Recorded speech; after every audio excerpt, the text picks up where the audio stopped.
Ito ay nakita ko na marker. Pero may kumontak sa akin, malapit lang pala sa area ko. Una mong mapapansin rito ay ang maiksing talon, halatang constructed ito. May tatlong mukha dito.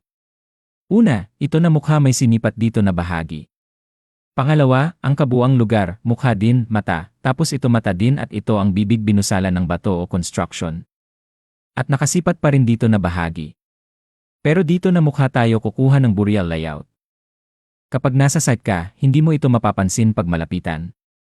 Kaya sa mga humihingi ng opinyon o reading lagi kong sinasabi na kunan lahat ng anggulo ang marker, hindi lang ang ukit, malapitan, malayuan, ibabaw at iba pa. May mata ito, mas malaki ang kanan kesa kaliwa. Ibig sabihin, may sinipat. Kapag hindi pantay ang mata, wala sa harapan kundi nakaanggulo o angular. Mukha ito ng bayawak, kung hindi man, kabilang sa mga reptilya o semi-aquatic animals, pwede sa tubig pwede sa lupa. At parati kong sinasabi na kapag ganitong hayop wala sa tubigan ang deposito sapagkat hindi ito nangingitlog sa tubig kundi sa mas mataas na elebasyon para hindi maanod. At parati ko ring sinasabi na ang tinitingnan ng mga mukha o hayop na palatandaan ay ang panimulang butas lamang kung saan ka maghuhukay at hindi ang object o deposit. Kukunan natin ngayon ng compass orientations ito. Ito ang harapan na direction at ito naman ang kanan na direction. Yang dalawa lang ang kunan natin ng compass direction. Yan ang magiging porma nito sa compass orientation. Sapagkat nakasipat ito, naglalaro ito sa 30 to 45 degrees angle. Yan ang magiging direction nito. Tatahak tayo dito na direction papuntang panimulang butas. Ano ang layo? Kukunin mo lang ang mababa at mataas na elevasyon. Ang height nitong maliit na talon ay naglalaro lamang ng 3 to 3.5 meters. Ibig sabihin, yan din ang magiging distance natin patungong panimula. Mula dito susukat ka ng 3.5 meters, at yan na magiging center point ng ating huhukayin. Ngayon, saan patungo ang butas na ito? Saan patungo ang lagusan? Saan papunta ang lagusan na ito o kwarto? Kanina kinunan natin ang compass direction ng anggulo patungong panimulang butas at ang kanan nitong direction.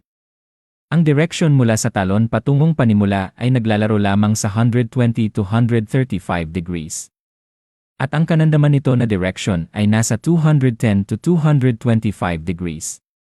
Kaya mula sa panimulang butas tatahak ang lagusan sa 210 to 225 degrees patungong kwarto. Ano ang layo? Dahil maiksi lamang ang tunnel na ito, nag-double distance ang hapon dito pati ang deepness. Kaya mula panimula tatahak ang tunnel sa 7 meters minimum at 9 meters maximum. Diyan na bahagi yan lalaga pa kung saan ang center point ng chamber. At kung mapapansin nyo ang agos ng tubig nasa kanang bahagi lamang ng mukha, ibig sabihin nasa bahagyang likuran lamang ng talon o mukha ang kwarto.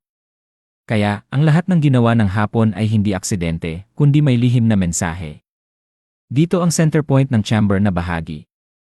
At kapag tatayo ka dito nasa 7 meters din to 9 meters ang magiging lalim nito. Pero pag dito tayo tatayo sa mababa, nasa 5 meters lamang to 7 meters maximum.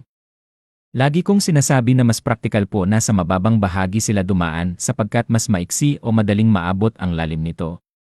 Pero unti-unti ang bababa ang butas hanggang maabot na ang level sa pwedeng paglagyan ng kwarto, papasok dito. Ang kanilang butas o lagusan ay mag-slide down patunong kwarto. At tama rin na ang location ng chamber ay nasa mas mataas na bahagi, ngunit ang panimula o opening ay nasa mababang bahagi. Lahat ng ginawa ng hapon ay dinumero, matematika, at trigonometriya. At kaya nating mahuli ang kanilang taktika.